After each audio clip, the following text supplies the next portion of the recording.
오늘 우리가 은혜 나눌 말씀의 제목은 성령의 열매는 The Fruit of the Holy Spirit. 성경 말씀은 갈라디아서 5장 22절에서 23절 말씀입니다. 22절에 보면은 오직 성령의 열매는 이렇게 말씀하고 있습니다. 우리가 예수 안에, 즉 삼위일체 하나님 안에 있으면요, 그에 따른 열매가 열리게 됩니다. 예수 그리스도의 향기가 물씬 풍기게 됩니다. 이것을 오늘 본문에서는요, 성령의 9가지 열매로 표현합니다. 근묵자흑이라는 말이 있습니다. 가까울 근, 먹묵, 사람자, 거물흑. 먹을 가까이 하는 사람은 검게 된다는 얘기죠. 반면에 또 친구 따라 강남 간다는 말도 있습니다. 어떻게 보면은 자신의 뚜렷한 주관 없이 남에게 끌려서 덩달아 하게 됨을 의미하는 말인데요. 우리는 예수님과 가까이 있습니다. 예수님과 가까이 있기 때문에 근묵자흑이 될 수도 없고, 그 다음에 또 친구 따라, 예수님 따라 우리는요, 천국을 가고 예수님 따라 우리가 예수님을 닮아가는 사람이 됩니다. 우리는요, 하나님의 품성을 닮아서 거룩의 맛이 나타납니다. 거룩. 하나님의 품성이 거룩이죠, 거룩. 하나님의 품성이 거룩. 그래서 우리가 보면은 우리 자신도 잘 못 느낄 때가 있는데, 세상 사람들이 우리를 보면요, 뭔가 좀 다르게 보입니다. 그런 모습이 사실은 거룩의 모습이고, 우리가 또 계속 변하여 가려고 노력을 합니다.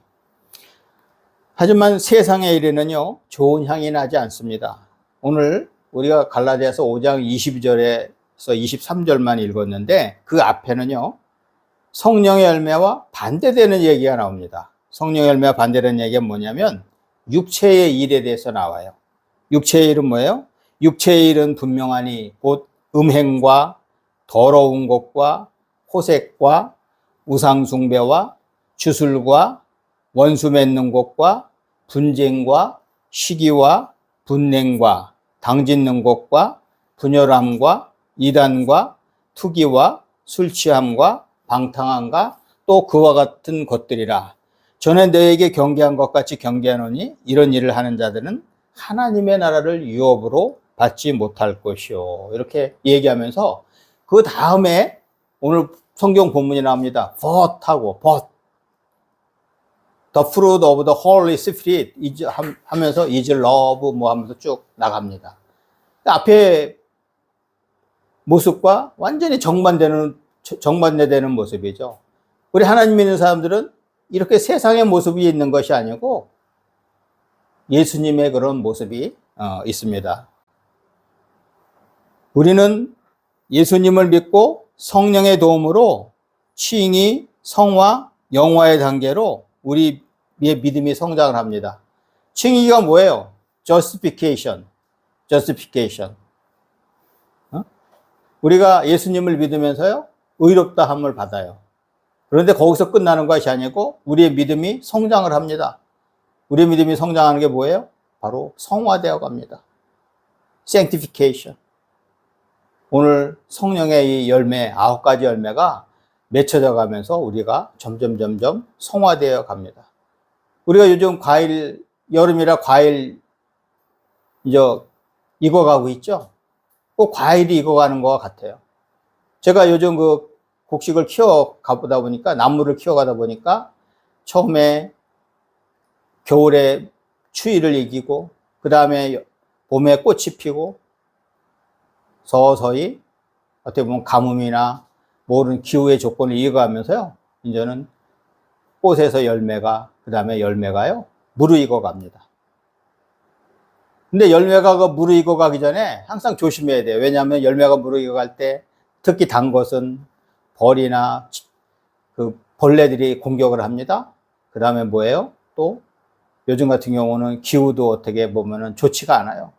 비가 안 올 때도 있고, 이 모든 것을 잘 이겨야만이 좋은 결실, 열매로 우리가 남한테 선사를 할 수가 있습니다. 그런 것처럼 우리도 오늘 말씀처럼 앞에 육체의 일, 음행, 더러운 것, 호색, 우상숭배, 주술, 원수 맺는 것, 분쟁과 시기, 분냄, 당짓는 것, 분열함, 이단과 투기, 술 취함, 방탕함, 이런 것들이 아니라 성령의 9가지 열매를 맺는 것이 바로 성령 안에 있는 사람들의 모습입니다.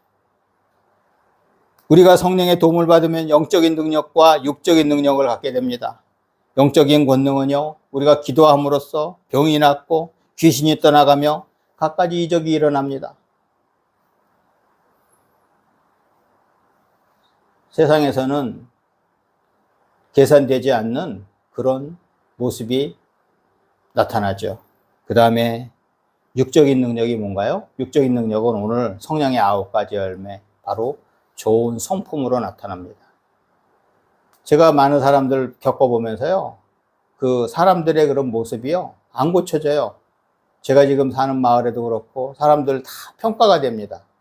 평가가 되는 게 뭐냐면 너무 이기적으로 사는 사람들이 많아요.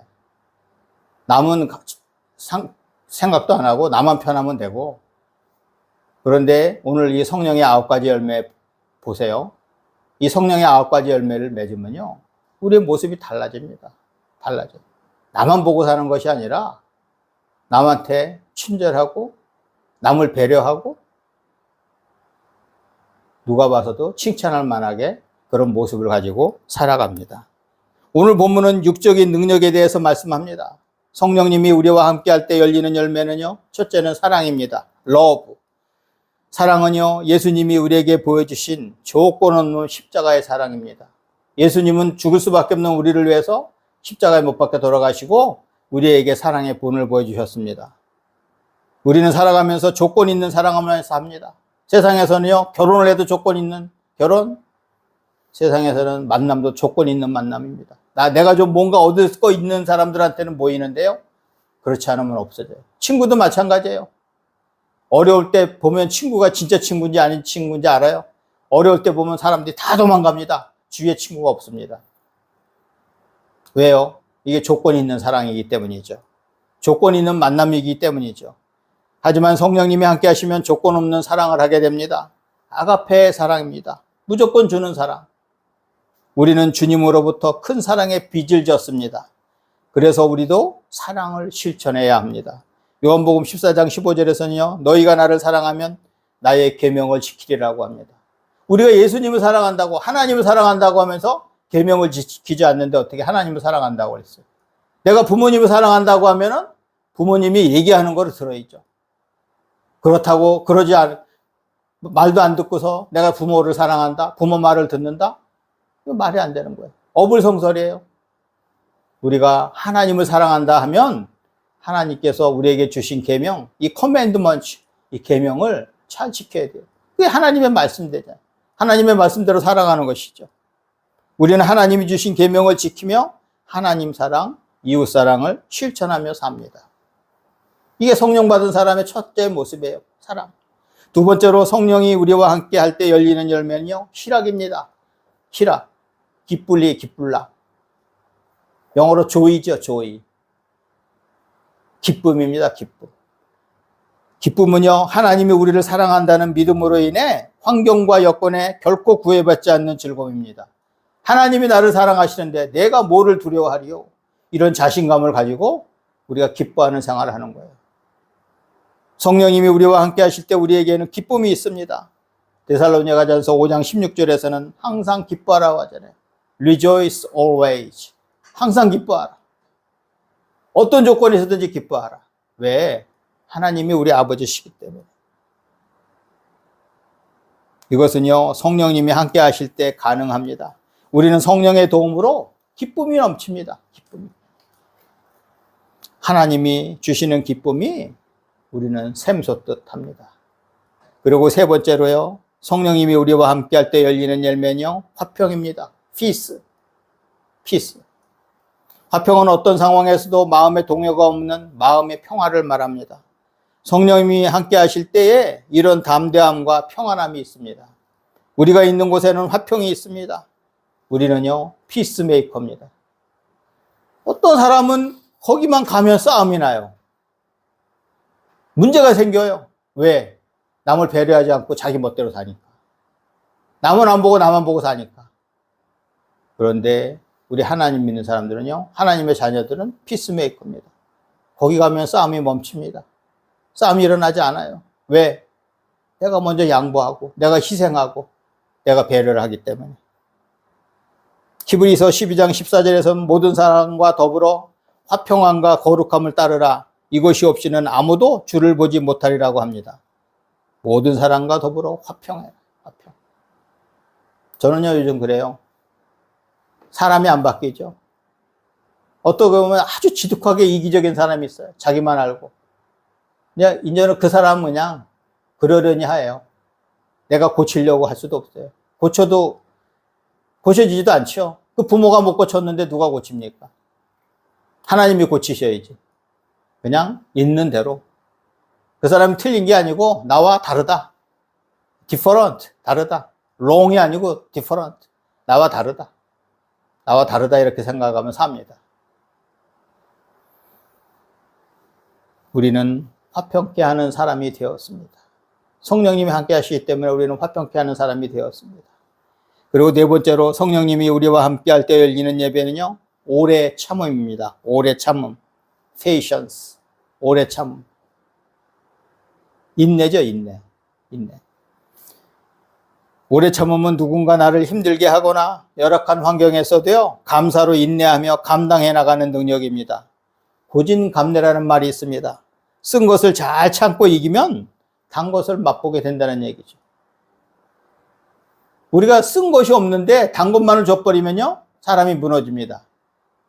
내가 노력을 해서 돈도 벌고 노력해서 뭘 얻어야 되는데 너무 쉽게 얻으면요, 그 사람이 타락하게 됩니다.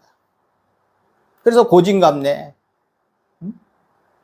고난이, 우리에게 적정한 고난이 필요해요. 어제 나는 우리 임지원 집사 처음에 이제 나이트 근무 들어가는 거 보고 참 안타깝더라고요. 저 이제 처음 나이트 근무 해보는데 어떨까. 은근히 걱정도 되고 그러는데 차 나가는데 내가 일부러 따라 나가 봤어요. 근데 오늘 아침에 들어오는데 거뜬하게 얼굴 아주 표정이 좋게 들어오더라고요. 저는 해줄 게 없어요. 단지 기도해 주는 것밖에 없고. 근데요, 우리가 성공을 하려면 이 어려운 걸 다 이겨야 돼. 어려운 거. 어려운 거를 잘 이기면요, 좋은 때가 있어요. 좋은 기회가 옵니다. 히브리서 10장 36절에서는 너희에게 인내가 필요함은 너희가 하나님의 뜻을 행한 후에 약속하신 것을 받기 위함이라고 합니다. 오래 참음 후에는요, 뭐가 있어요? 선물, 프레젠트, 선물이 있습니다. 그리고 다섯 번째로 성령님이 우리와 함께 할 때 열리는 예배는요, 자비입니다. 자비. kindness. 친절입니다.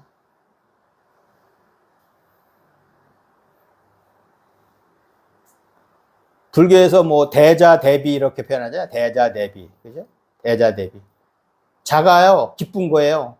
기쁠 때 같이 기뻐해주고, 비가 슬플 비잖아요. 슬플 때 같이 슬퍼해 주는 거. 이게 대자대비하신 뭐 부처님 얘기하는데요. 바로 대자대비하신 우리 하나님이시죠. 그런데 우리가 세상에서 안 그래요. 남이 잘 되면 괜히 배 아파하고 속상해하고. 근데요, 진정한 친구는 어떻게 해요? 내 친구가 잘 됐을 때 진정으로 기뻐해 주고, 내 친구가 슬플 때 진정으로 같이 슬퍼해 주는 사람이 진짜 친구입니다. 그것을 하나님이 기뻐하시는 거예요. 자비는 다른 사람의 약점과 잘못을 비난하고 정죄하는 것이 아니라 불쌍히 여기며 돕는 마음입니다. 마태복음 12장 7절에서는 나는 자비를 원하고 제사를 원하지 아니하노라 하신 뜻을 너희가 알았다면 무죄한 자를 정죄하지 아니하였으리라. 우리가 돈 좀 조금 있다고, 명예가 조금 있다고 어려운 사람들을 겁박하는 사람들이 있어요. 이번에 이제 검수완박법 만든다고 이제 경찰에서 모든 수사 다 하고 검찰은 이제는 보안 수사도 못하게 한다고 그래요. 제가 봐서는 잘못된 거예요. 옛날에 우리나라 순사 문화가 있었잖아요. 일제시대 이후에. 너무 품위 없는 수사를 하니까 검찰이 만들어진 거 아니에요? 보완하려고. 요즘 영화도 한번 보세요. 많은 사람들이 하나님은 아시지만 억울하게 당한 사람도 있어요. 죄도 안 짓고. 그 모든 것을 어떻게 판단해요? 여러 사람이 판단하면 좀 그 확률이 줄어들죠. 완벽하진 않지만 그래도. 자비하는 마음. 특히 판사들은요. 검사나 율사들은 더 조심해야 됩니다. 남한테 죄도 없는데 죄를 씌우고 또 죄가 있는데 그걸 봐주고 그러면요 사회가 정의롭게 안 돼요. 하나님이 기뻐하시는 사회가 아닙니다. 죄를 지은 사람은 죄를 받고 억울한 사람이 없는 게 바로 정의죠. 하나님께서 나는 자비를 원하고 제사를 원하지 아니하노라 이렇게 사실은요 제사도 원하시죠. 그렇지만 더 자비를 원한다는 거예요. 내가 예배드리고 방언을 하고 무슨 일을 한다 해도 내가 다른 사람한테 카인드니스 친절하지 않으면요 하나님께서 기뻐하시는 모습이 아닙니다. 우리는 친절해야 돼요. 친절의 모습 대명사했죠. 아브라함은 부지불식 중에 천사를 대접했잖아요. 그 이슬람 사람들 지금 잘해요. 이슬람 문화권에 있는 사람들은요 나그네를 대접하라 그래서 지나가면 우리 집에 가서 맛있는 거 드시고 가세요. 그렇게 한단 말이에요. 나그네를 대접하는 그런 마음, 고아와 가부를 아끼는 마음, 이런 마음이 바로 자비입니다. 자비. 그리고 여섯 번째로 성령님이 우리와 함께 할 때 열리는 예배는요 양선입니다. 양선. 어질양, 착할선. 뭐예요? 굿니스입니다. 굿니스. 착한 거. 착해야 돼요. 머리 굴리고 계산하고 남한테 숨어서 나쁜 짓 하는 건요 바람직하지 않아요. 하나님이 다 아셔요. 하나님이 다 아시는데. 양선은요 착하고 올바르며 너그러운 마음으로 어질고 착한 제사를 말합니다. 에베소서 5장 9절에서는 빛의 열매를 말합니다. The fruit of the light consists in all goodness. 착해야 돼요. 빛의 열매는 모든 착함과 의로움과 진실함에 있느니라고 합니다. 착해야 돼요. 착하고 의롭고 진실해야 돼요. 거짓말하면 안 돼요. 내가 거짓말하면요 자꾸만 거짓을 물고 들어갑니다. 하나님가 이거 피하려고 거짓하면 계속 거짓을 합니다. 바늘도둑 소도둑 된다 그러죠. 가랑비 옷 젖는다 그러죠. 처음에는요 그거 쉽게 내가 거짓말하지만 나중에는요 진짜 이제 프로가 됩니다. 거짓말도 프로가 돼요. 너무 쉽게 거짓말을 해요.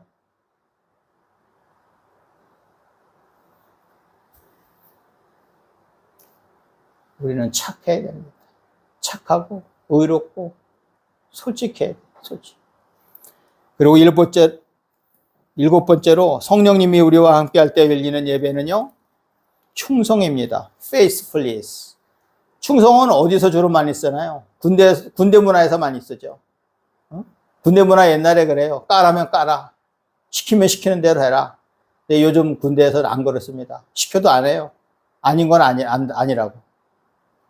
근데 뭐니 해도요. 전쟁 나면요. 상사가 명령했을 때 따라야 됩니다. 안 따르면요. 그 자리에서 직결 처형할 수가 있어요. 직결 처형할 수 있어요. 바르지 않은 거라면 안 되지만 바른 거를 내 지시라는데 안 따른다. 그래서 우리 회사에서도 조직 생활할 때 제일 무서운 게 뭐냐면요. 업무 지시 불이행입니다. 업무 지시 불이행. 업무 지시 불이행에 걸리면요. 그건 노조고 뭐고 필요 없어요. 업무 지시 불이행은요. 조직에서 그거 없으면 안 되는데요. 정당한 업무 지시를 했는데 그걸 안 해. 그럼 그 사람 거기 있을 필요가 없는 거죠. 충성은 아주 작은 일에도 최선을 다함으로써 일을 맡긴 분에게 보답하고 좋은 결과를 내기에 노력하는 겁니다. 참 좋지 않지만요. 그 장세동 씨 있잖아요. 옛날에. 장세동 씨. 그분이 장로님이에요. 근데 전두환 정권 때요. 전두환 대통령한테 충성을 했는데 이분은요. 절대 배반을 안 해요. 근데 그 모습이 좋지는 않지만요. 왜냐하면 나쁜 지시를 했는데도 그걸 따르면서 절대 배반 안 하는데 많은 사람들이 그 사람을 의리의 사나이라고 합니다. 뭔가요 이게? 충성입니다. 충성. 내 대통령한테 충성한다. 우리는 누구한테 충성합니까? 우리는 하나님한테 충성하는 사람들입니다. 말씀의 기준은 헌법도 아니고 법률도 아니고 뭐예요? 성경 말씀이에요. 성경 말씀은 헌법보다 위에 있고 법률보다도 위에 있어요. 헌법은요, 법률은요, 요리 피하고 저리 피하면 피할 길이 있죠? 성경은 뭐예요? 마음가짐도 죄라고 그러잖아요. 마음가짐도.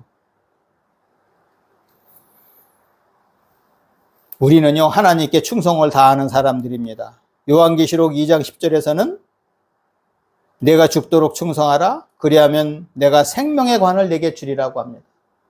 우리가 어려울 때, 그죠? 고난받을 때. 천국의 사상이 제일 큰 게요, 순교한 상이래잖아요. 순교한 상이 제일 크대잖아요.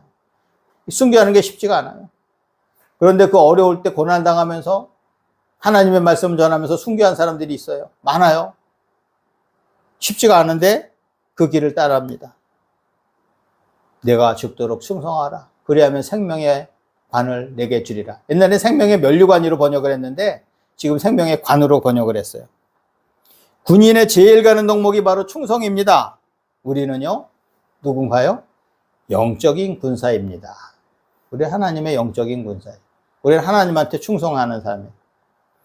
8번째로는 성령님이 우리와 함께 할 때 열리는 예면요, 온유입니다. 온유. gentleness. 온유. 온유는요, 어떠한 상황에서도 대하는 사람에게 부드럽게 대하는 마음입니다. 성경에 보면요, 저는 성경에서 가장 온유한 사람이 이삭이라고 봅니다. 이삭은요, 그 중동 지방에서 물이 없으면 죽어요. 근데 우물을 팠어요. 제가 어릴 때 우물 파는 걸 봤어요. 우리 할머니 집에. 얼마나 힘든지 몰라요. 며칠, 일주일도 파요. 근데 물이 나왔어요. 근데 뺏었어. 또 팠어. 또 뺏었어. 또 옮겨가 다른 데서 또 팠어요. 3번째 이제 자기 우물을 가졌어요. 이삭이 그런 인물이에요. 우리 같으면 어떻게 해요? 내 우물을 뺏은다, 이 도둑놈아, 그러면서 싸울 텐데 이삭은 싸우지 않고 피합니다.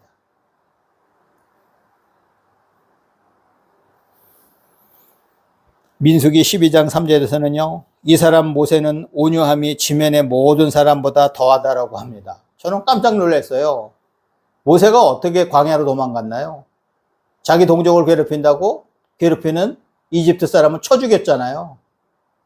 근데 그 사람을 민수기 12장 3절에서는 이 사람 모세는 온유함이 지면의 모든 사람보다 더하다. 깜짝 놀랐습니다. 모세가요, 광야로 도망가서 40년 동안 광야 생활하면서 사람이 변했어요. 온유함. 그 분기 있고 막 그 사람이요, 온유해졌어. 그러니까 아마 모세가 그 대업을 이룬 것 같아요. 그 거에 몇십만이나 되는 그 사람들을 데리고 출애굽을 했는데 말이 얼마나 많아요. 먹을 거 없다, 물이 없다, 말이 많은데도 그 대업을 이룬 거는요, 모세가 온유해졌기 때문에 가능합니다. 야, 저놈 옛날처럼 당장 쳐 죽여라, 말도 안 듣는데. 이렇게 했으면 그 대업을 이룰 수가 없죠. 근데 모세도 그런 모습이 나중에 나타났죠. 무리바의 물. 지팡이로 바위 물을 쳤잖아요. 그래서 하나님이 그것 때문에 모세는 가나안에 못 들어가게 하셨어요. 가서 보기는 봤는데 못 들어갔어요. 하나님은요, 철저하십니다. 그런데 모세가요, 하나님이 함께 하셔서 온유해졌어요. 이렇게. 그리고 마지막으로요, 9번째로는요, 성령님이 우리와 함께 할 때 열리는 예면이요, 절제입니다. 셀프 컨트롤. 우리가 뭐니 해도요, 셀프 컨트롤 잘해야 됩니다. 공부 잘하는 사람, 셀프 컨트롤 잘합니다. 운동 잘하는 사람, 셀프 컨트롤 잘합니다. 어떤 방면의 전문가, 셀프 컨트롤 잘합니다. 딴 거에 한눈 팔지 않고 올곧게 그 길을 갑니다. 그래서 전문가가 되고 명장이 되고, 그 다음에 우리가 세상에서 공부 잘하는 사람들 사자 달고 산다 그러잖아요. 사자가 그냥 주어지는 게 아니에요. 셀프 컨트롤을 잘해서 내가 딴 걸 하고 싶지만, 놀고 싶지만, 내가 내 말초신경 자극하면서 그냥 막 신나게 놀고 싶지만 그거 안 하면서 절제 잘하는 사람이 바로 성공을 합니다. 이 셀프 컨트롤 잘하는 사람, 절제 잘하는 사람. 절제는요, 자신의 감정, 분노, 성질 등을 다스리는 능력입니다. 성령의 9가지 열매 중에서 제일 마지막으로 절제를 언급한 것은 그 의미가 있다고 생각합니다. 모든 것을 성취하기 위해서는요, 절제가 꼭 필요합니다. 한약재의 감초와 같은 역할을 하는 것이 바로 절제입니다. 무엇을 하든지 내가 절제해야 돼요. 절제. 다이어트도 요즘 절제하잖아요. 다이어트. 모든 게 절제예요. 절제가 필요합니다. 디모데후서 1장 7절에서는 하나님이 우리에게 주신 것은 두려워하는 마음이 아니요 오직 능력과 사랑과 절제하는 마음이니. 성령님이 함께 하시면요, 우리가 절제할 수 있습니다. 그래서요, 내가 뭘 목표로 삼고 할 때 기도하면서, 하나님한테 기도하면서 성령의 도움을 받아야 돼요. 그래야지 내가 절제할 수 있어요. 그래야지 그 목표를 달성할 수 있어요. 우리 유혹하는 게 많잖아요. 내가 좋아하는 거 하고 싶어 하잖아요. 그런데 절제를 하면요, 내가 목표하는 것을 이룰 수가 있습니다. 우리가 성령님의 인도함을 받아 열매 맺는 삶을 살기 위해서는 하나님의 말씀 안에 거해야 합니다. 우리가 하나님의 음성을 듣고 순종하면 성령의 열매가 가득하여집니다. 우리가 성령의 열매가 가득하면 이 땅에서도요, 천국을 이루어가며 살 수 있습니다. 우리는 세상이 감당하지 못하는 사람이 됩니다. 우리나라 최초의 목사님, 우리나라요, 평양신학교 졸업하고 우리나라 최초의 1907년이죠. 저희 이제 학교 선배죠. 제 학교 선배. 7명이 목사 안수를 받았어요. 그 중에 한 분인 길선주 목사님은요, 항상 성령이 충만하기를 갈망하면서 자기의 삶을 온전히 주님께 맡기고 살았습니다. 매일 1시간씩 기도했대요. 그리고 매주일 3일씩 금식 기도를 했대요. 그리고 매 일주일간 금식하며 기도하는 대기도를 세상 끝날까지 계속했답니다. 그리고 길 목사님은 성경 읽는데도 열심히 했습니다. 매일 1시간씩 성경을 읽고 외우려고 힘썼습니다. 우리가요, 성경 자꾸만 외워야 돼요. 성경을 외우면요, 제가 내비게이터 공부하면서 성경을 많이 외웠는데 생각이 팍팍 나요. 어려울 때 생각이 납니다. 그리고 제가 지금도 설교 준비할 때요, 무슨 말씀이 있었지, 무슨 말씀이 있었지 갖고 그걸 찾아갖고 조화를 많이 합니다. 그래서 내가 성경을 읽지만 잘 외워놓으면요, 필요할 때 요긴하게 씁니다. 길 목사님은 구약을 30회, 창세기, 에스더, 이사야서는 540회, 신약에는 100회, 요한계시록은 10,000회, 요한서신은 500회를 통독하였다고 합니다. 참 쉽지가 않죠. 성령님은요, 우리를 천국으로 인도하면 물론이고 영적인 권능과 육적인 권능을 주십니다. 그래서 우리는 성령의 인도함을 받아야 돼요. 성령의 인도함을 받는 사람은요, 신령한 사람이에요. 신령한 사람. 영적인 권능도 얻고 육적인 권능을 얻습니다. 우리가 사람 못 고치잖아요. 성령의 인도함을 받아야 고쳐요. 모세가, 그 혈기 많았던 모세가 온유해졌던 것처럼 성령님이 함께 하시면요, 고쳐질 수가 있어요. 근데 제가 봐서는 세상에 그 어떤 것으로도 고쳐지지가 않더라고요. 사람들 보니까. 우리 할렐루야 축구성교회 가족은 성령 안에 거하며 성령의 열매가 가득한 삶을 사시기를 주님의 이름으로 축원합니다.